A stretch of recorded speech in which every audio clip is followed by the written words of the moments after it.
Good morning, তোমাদের সবাইকে welcome আমাদের সেকেন্ড দিনের ব্লগে। আজকে সকাল সকাল উঠে পড়ে আমরা রেডি হয়ে গেছি, যেমন কি কালকে রাতে বলেছিলাম যে রসে যাব আর নর্থ বেতে যাব।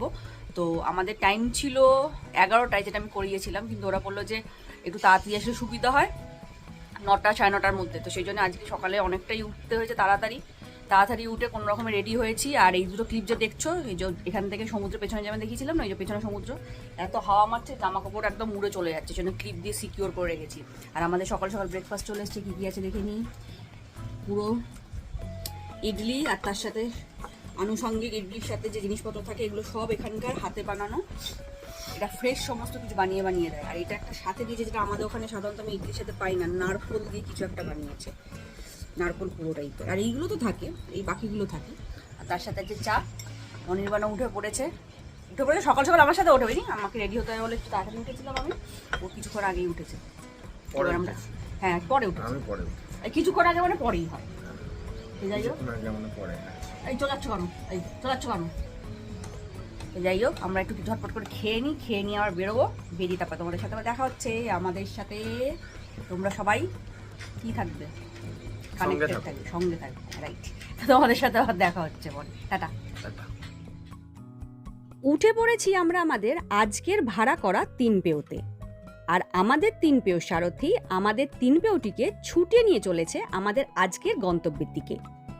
আমরা এখন যাচ্ছি the Rajiv Gandhi water sports কমপ্লেক্সের দিকে, কারণ যেমন মেনশন করেছিলাম রস আর নর্থ বেতে যাচ্ছি, তো ওটারই বোট ছাড়ে কিন্তু ওই কমপ্লেক্সেরই কাছের অ্যাবারদিন জেটি থেকে।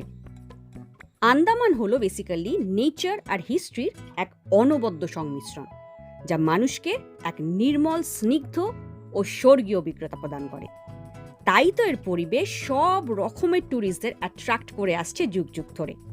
এখানে কিন্তু শুধু প্রাকৃতিক সৌন্দর্যের জন্যই নয়, পাশাপাশি ওয়াটার অ্যাক্টিভিটি করার টানেও কিন্তু বহু মানুষ আসে। আমরাও বলতে পারো নর্থ বেতে যাচ্ছি কিছুটা সেই কারণেই। বোটের টিকিট কিন্তু আমরা অলরেডি অনলাইনে কেটে রেখেছিলাম, তাই সেই মতন টিকিট নিয়ে আমরা পৌঁছে গেছি আমাদের এজেন্টের কাছে। উনি এখন মেনলি আমাদের রস আর নর্থ বের ব্যাপারে একটু ব্রিফ করে দিচ্ছিলেন, যে আগে প্রথমে কোথায় নিয়ে যাওয়া হবে বা কোন আইসল্যান্ডের জন্য কিন্তু আমাদের কত টাইম প্রোভাইড করা হবে। তাছাড়াও ওয়াটার অ্যাক্টিভিটি কী হয় নর্থ বেতে, সেগুলোও কিন্তু আমাদের একটু ব্রিফ করে বলে দিচ্ছিলেন এবং বুঝিয়ে দিচ্ছিলেন। আমাদের কিন্তু ওয়াটার অ্যাক্টিভিটির টিকিট আমরা এখান থেকেও কাটতে পারি বা নর্থ বেতে গিয়েও কাটতে পারি, সেরকমই উনি বললেন। মোদ্দা কথা হলো, আমরা যে এজেন্টের থ্রুতে যাব, আমাদের কিন্তু সেই এজেন্টের থ্রুতেই কিন্তু টিকিটগুলো কাটতে হবে। আমাদের এখন আপাতত একটা টিকিট আমরা কেটেছি, যেটা ওই গ্লাস বটম সি মতন হয়, যেখান দিয়ে ভিতরটা মধ্যে বসতে হয়, বসে গ্লাস মতন নিচে থাকে বোটে, ওই বোট থেকে নিচে দেখতে হয়, ওইটা আপাতত কেটেছি। বাদ বাকি অনেকগুলো অ্যাপ্রোচ করেছিল, কিন্তু এখনও নিইনি কিছু, ওর তো ইচ্ছা করছিল কিন্তু নিইনি। আর ভেতরটা হচ্ছে মোটামুটি এইরকম, লোকজনের ভিড়, সবাই ভেতর থেকে ওই পেছনের ওই জায়গাটাকে এন্ট্রি করে আমরা এখন চলছি। আচ্ছা, ওইখানে যাবো আমরা, এখান থেকে ঢুকে এই হচ্ছে সি, ওই হচ্ছে রস আইল্যান্ড, আমরা যাবো এখন ওখানে। এখন যাচ্ছি আমরা বোটের দিকে, 10 জন করে ছাড়ে। আমাদের নিয়ে বোধহয় আরো জন হয়ে গেছে। ওই যে ওইখানটা থেকে পুরো আমরা যাবো ওখানে, বোটে উঠবো, বোটে উঠে তারপরে যাবো ওইখানে।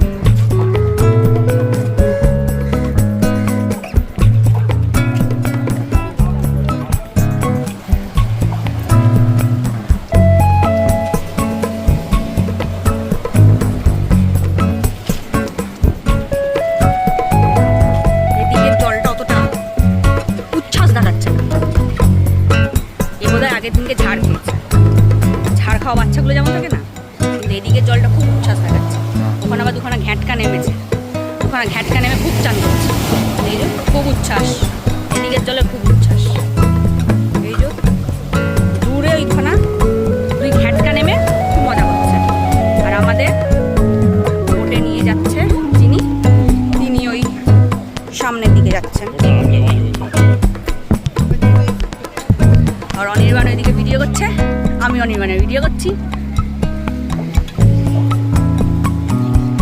ওই ঘাটকা, ও দেখো না দুখানা ঘাটকা কিরকম মজা করছে ঢেউয়ের মধ্যে নেমে। হ্যাঁ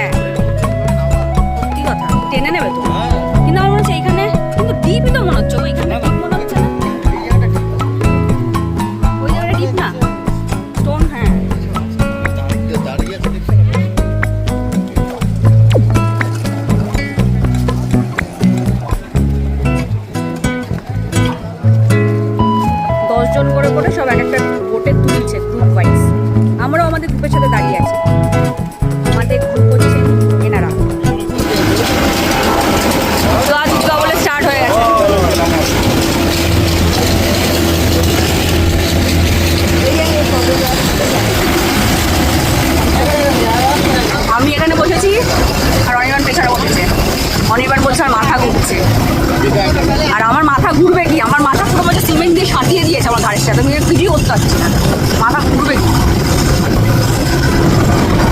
পুরো মনে হচ্ছে সিমেন্ট দিয়ে ফিক্স করে দিয়েছে মাথা।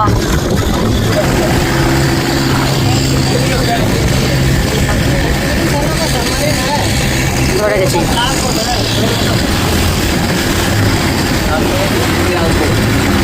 যাচ্ছি আমরা ওইটাকে।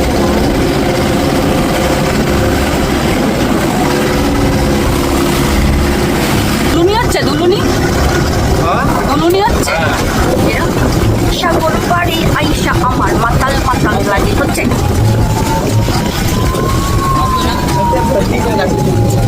কোন দিকটা দেখবো?